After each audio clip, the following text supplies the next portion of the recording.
follow na koda mana kos follow koda yo rabbi jede septemberi obbolesi keessan mucaan keessan ilmi keessan guddichi keessan fuddichi keessan qallichi keessan gabaabaa dheeraan keessan qababee lama qaba nagatina ma malee dirqamni jiruuti ishi yoo abraa fe taabtaabii maanu namni kun shanna dunna qalbii ishi guyyaa kudha torban naa fa tabakooti obboleessu eegal እሺ ደብሬና ከኑ ከዘኒፊ ባየ ገለቶማ ጀላታን አኒ ዋን ደርቤ አከ ደርቤቲ በቃ ማሪፍ ኑቲ ነማ ጉርጉዳ ኢሴስ ነማ ጉዳይስ ነማ ጉዳ ዋን ነሞኒ ጉርጉዳን ሞ አዮኒ ሼኮሊን አባና መንታ ዳ ኦልሚቲኑ ከናፉ አጀጀ ኡመታ ከና dhaggeeffannee akka kootti wanti darbeera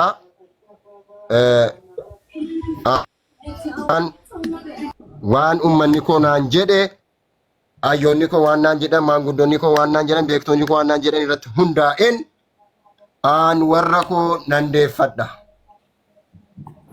ijoolleen koo ija koo keessa ilaalaa taphataa ija haadhaa keessa ilaalaa taphataa barumsa jaraa barataa quraana jaraa qara'aa akka jarrii bakka guddaa ga'anuun barbaada.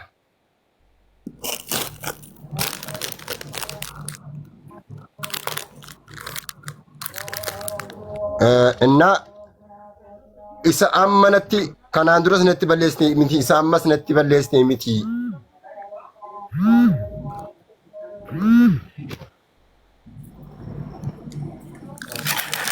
Sakanan duratti balleessite miti mesa durratti balleessite miti sichi kara duratti duratti balleessite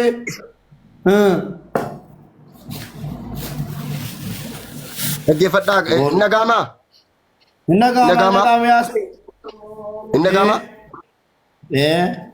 inna ituma kanaan booda natti balleessite jechuudha aan ol jedhee waan inni jesii keessa laaluuf hin qabu maal yeroon kana jedhu immoo isinis beektuudha jedhee irratti nattis hin balleessitu nan beeka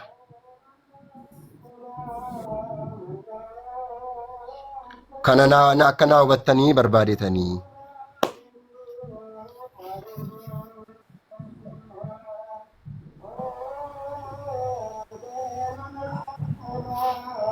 Nageessan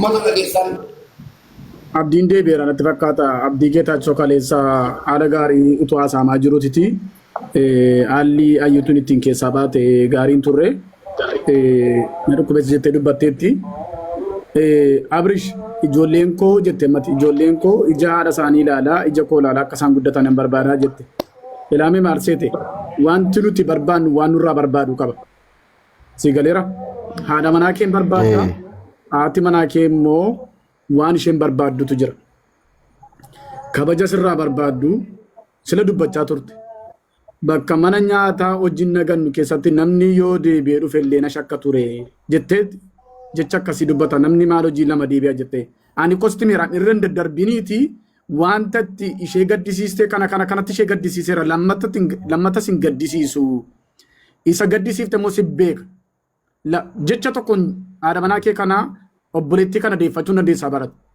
jecha tokko dubbatte kan kee godhachuu dandeessa kanaan duras jecha tokko dubbatteeti kanatti haadha manaa kee godhatte sin jaaladhatin jettee ati deeffachuudhaaf kan mirga qabu amma miidhamteeyyuu amma fedhe yoo miidhamteeyyuu miidhama ishee kan wallaanuu danda'u tokko sidha nama biraa miti wanta itti isheen itti qabamtee miidhamtee jirtu kanatti asitti uummanni amma kunutu si dhaggeeffatu dhiifama gaafadhuun sin jedhiman dhiifama gaafachuun salphachuu mini mo'amuu mini bar abbaa manaa ta'uu sin wanta itti gaddisiiftetti wanta ishee itti qabamtee jirtutti kanatti ishee gaddisiiseera ani lammata kanan godhu yooti jetteedha bar kan isheen gaaraantii ta'uu dandeessu kana booddee numiti bar kan gaaraantii godhee isheen akka isheen deebtu kan gochuu danda'u isheen jecha ati afaan kee keessaa baatuun garaa kee arraba irraa miti garaa kee keessaa laphee kee keessaa dubbatte haadha manaa kee deebitee godhachuu dandeessa. Kanaaf waan isheetti sitti gadditee jirtutti uummata kan duratti dubbadhu dhiifama gaafadhu. Malee ani ijoollee koo guddifachuun barbaada isheenis ijoollee ishee guddifachuu barbaaddu wajjin barbaanna barbaadu inni itti barbaadu kun wanta sirraa barbaadu qaba. Wanti inni sirraa barbaadu maa inni haadha manaa kee kabajuu jaallachuu ulfina kennuufi kana hunda sirraa barbaada. Mucaan kun waan biraan namni yoo wanti fadeetti maqaatti dhooftisi waan si biraa dhabdee yoo jiraatetti dhaqxee barbaacha deemti malee waan takka barbaacha hin dhabdu dubartiin manaa baate waan dhabdee barbaacha deemti malee yoo deemtes. So kanaaf addabaabayitti dubbadhu dhiifama gaafadhuuti namoonni kan biraatti dabalanii abdiina dubbatu yoo akkas goone yoo ofuma asirra taa'uun faayidaa tokko hin qabu. Eshi waan isin himatte kanatti dhiifama gaafadheeraan sitti balleesseera yaa warra koo sin jaalladhaa sin kabaja.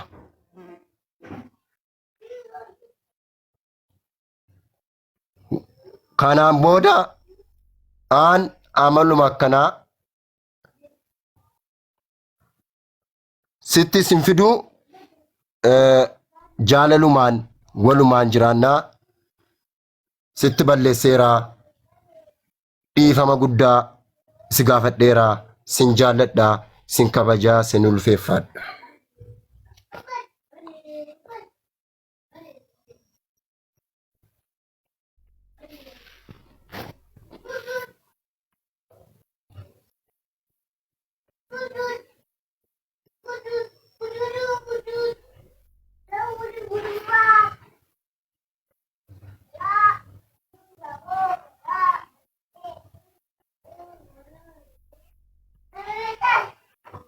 Abdi dubbadhaa ka akka qal'umatti tarree. Dubbannu? Dubbadhaa uummatoo. Assalaamu alaikum yaa jamaatul khair. Jirtuu nagaadhaa? Issammaal? Waalaikum assalaam wa rahmatullahi wa barakatuh. Haasaan dhumeera fakkaata akka nu badhutti jechuun bakka nagaan bu'eera fakkaata garuu edda dallaneeraan baay'ee. Tuunuta jirru saatii dheeraa nu gattee miliqxe boleettiin keenya na dhukkubeettee tani nageenyani reeffan dhufaara. Rabbi bagasi fayyisee maal dura geessaniitu isin maal jette olii galame yaadatti kennuuf mube. Shoorbaa gadi qabati. Shoorbaa miti bosaa'ee okkotee fayyaan nu gaaraa bahu. Me yaada sinutti maa ba'a? Yaada si maanni? Qobaattis waan hin jedheen hin qabaa. Akka nama tokkotti akka nama walitti dhiyaatu hin jedhee kee auzu billaa mashitaara jechuudha. Akka nama beesii beeku tokkotti ittiin haaseera sitti. Bakka waan naan jetti jennaan uummata biratti kan dhumaate hadha kottuu jedheen fide nan gaggabeedhaa nunaamin jetti. Abdii kalaas bakka waadanuu keessa galte jirti. Kanaafuu jennaan amma hin barbaadu jettisi. Hin barbaadu waan isin keessaa natti himte isinitti himu.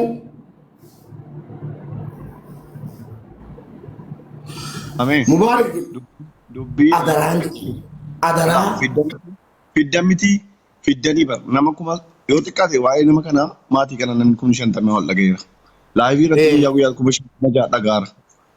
amma nama kuma 50 laalee amma nama kuma 50 amma Sababa isiin diddeef sababa wal lolaniif baree uummanni laadamii wal ajjeeseyyuu gumaa baafatee akka aadaa Oromootti araaramaa namni immoo ilma walirraa argatee wal lola bar. Mee dhoosaa akka dhoosnee haasofnee waan ta'etti baana moo maal hojii? Ayyee akka jette Mubaarak obboleettii koon jedheen na jaallattaa na kabajaan wallaahi jette. Ka rabbiniif isiniif an beeknu fa'i jira waa isinii galee rabbiin sodaadhu ana siin jedhe hiriyaa obboleettii keenya agalatomtu maqaa siin waamu kan wal nu agarsiiste jirti isiidhaan mesenjera keessa teenye please ummanni kun haqa namarraa qaba miidiyaan tuffatinii ummata miidiyaa irraan tuffatinii tokkoon kana ilmaan keetii hirmi innu amala itti deebi'a sana booddee ummata si hojiin jira haqa qabdaa jennaan ilaa jette maaliif jette ilmoo dhuma kenaan ilmooti jettu ana ciniinfatee dee waa ilmoo kootiin ittiin himtu naan jette akkanuma dha ilmoo koo amma yoo barbaadan naa kenna amma bakka hin jiru tikkeetti naa fuutii siifan kaffalaa jette deebi'ee dhaqee ilmaan koo argee dhungadhee an haadhaa jette bisaan kosa gubatu maal kosa jireenyi kosa gubatu ilmaan koo tun dhungachuu barbaadu yaaduun dhiisee deebi'e ilmaan koo dhaqee argee yoo inni naa kenne maatii koo bira kaadhee innis hojiin rakkatinii mucaan ni hangafaasise bucuun guddisinii bordeestiroo ta'uuf deemu waan biraa ta'uuf deemu nambarsiifadhaa uummata irratti mallateessee ijoollee koo tiif jiraadha kana booddee an dhiirri nan barbaachisu isaa miti dhiirri kan biraa rabbi naa daffa'u jette immoo mucaan jaallattee yaana si hojiin jiraa jennaan sin jaalla gidduun sii gala jennaan noo jette rabbiin janaazaa koo mana kanaa baasu jette hin jaallanne jette jaallachuufis karooran qabu jette nagahee jette kanaafuu mucaa koo nan guddifadhaa naaf haa kennu murteen si dhumaa kana himatte amma garuu waan jettan jedha muka siin kaattee dhufte yaani muka siin waan isin onnee keessaa natti himte isin itti himechuu kooti fiteeraan kana.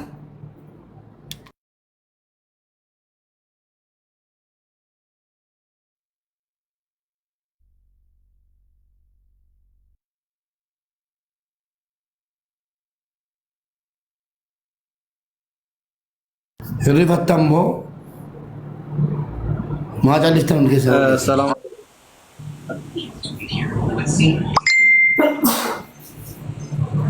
Nagamu sagaleen kee mubee. Innagaama waalaikum assalaam.